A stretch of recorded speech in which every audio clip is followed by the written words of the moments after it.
All right. If you want to, you can pause the video and read the context. But essentially, what you have are two different samples here. You've got a child sample, child bag of jelly beans, and an adult bag of jelly beans.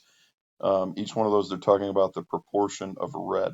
So for the child, you've got a 30% proportion of red. For the adult, you've got a 15% proportion of red.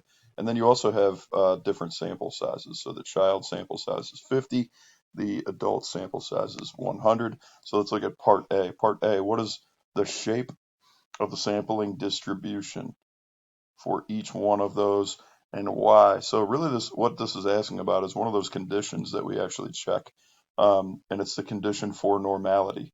So uh, what we have to do is for each one of these um, proportions here, for each one of these samples, we want to take that sample proportion for the child, for instance, and check to make sure that we're going to get 10 successes and 10 failures. So child mix has 30% red jelly beans.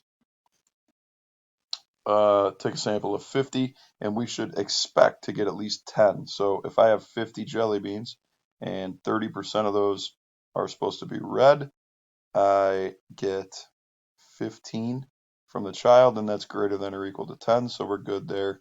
That checks out. We also need n times q hat in this case, or n times q.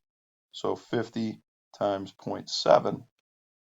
We need that to be greater than or equal to 10 as well. It is greater than or equal to 10 in this particular case. 50 times zero point 0.7 is 35.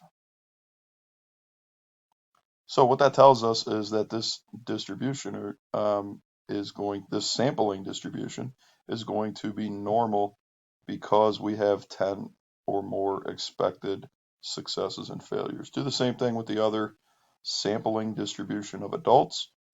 We've got 100 in that particular case, and 15% of those are red. So we've got 15, which is greater than or equal to 10.